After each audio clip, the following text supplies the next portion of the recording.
گھر بیچا تھا، والد صاحب کا انتقال ہو گیا تھا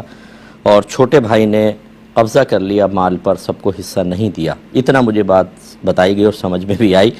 تو اس کا کیا حکم شرع ہوگا؟ دیکھیں، مسئلہ یہ ہے کہ جب کوئی انتقال کرتا ہے اس کو مورث کہتے ہیں، وہ جو چھوڑ کر جاتا ہے اس کو ترکہ کہتے ہیں۔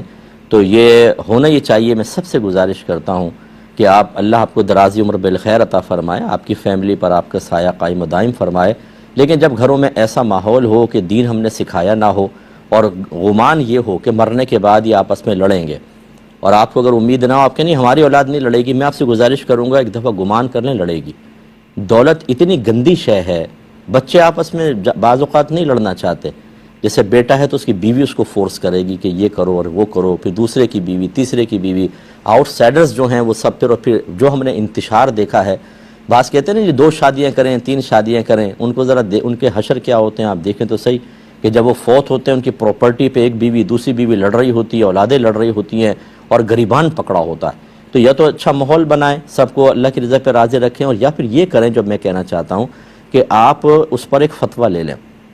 مثلا آپ فوت ہو گئے سمجھ لیں، تو یہ آپ یوں لکھیں کہ زید فوت ہو گیا اور اس کے یہ وارث ہیں، زید کے والدین ہیں، زید کے بھائی بہن ہیں، اس کی 1 بیوی ہے، 4 بیٹے ہیں، 3 بیٹیاں ہیں، بس یہ کم از کم ان کے لکھ کر اب زید کا ترکہ تقسیم کرنا کس کو کتنا ملے گا، یہ آپ کر کے رکھ لیں، فتویٰ لے کے رکھ لیں اپنے پاس۔ اب آپ کا اچانک انتقال ہوتا بھی ہے، گھر والوں کو پہلے بتا دیں کہ اس کے مطابق تقسیم ہوگی، پھر آپ کو ہو جائے گا۔ اچھا فرض کر لیں کہ آپ فوت نہیں ہوئے، آپ کے سامنے کوئی اولاد فوت ہو گئی،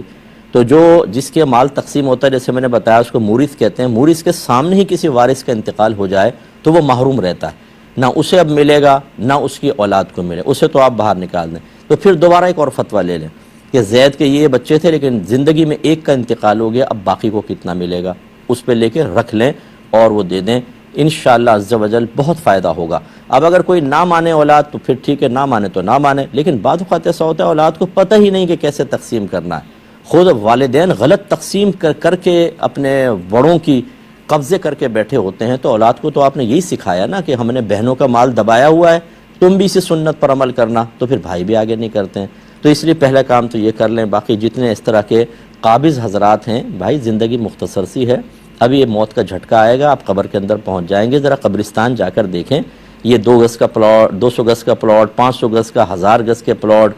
مال، گولڈ، یہ سب یہیں رہ جائے گا، آپ کے کپڑے تک اتار لیے جائیں گے، آپ کو برہنہ حالت کے اندر غسل دیا جائے گا، کفن پہنایا جائے گا، اور سیدھا ایک اور کفن بھی کتنے کا ہوگا ذرا قیمت معلوم کر لیں۔ آپ نے ساری زندگی جتنے لباس پہنے ہوں گے، ایک لباس بھی اس کی قیمت سے کم کا نہیں ہوگا، اتنا معمولی سا کفن دے کے آپ کو قبر میں چھوڑ دیں گے، اس کے بعد آپ خمیازہ بھگت رہے ہوں گے۔ اس لیے نہ کسی کا حق ماریں، اگر آپ کو نہیں پتا کہ کس کا کیا حق ہے تو جیسے میں نے عرض کیا، آپ اب فتویٰ لے لیں جا کر، اور فتویٰ لے کر اس کی روشنی میں خرچہ کریں،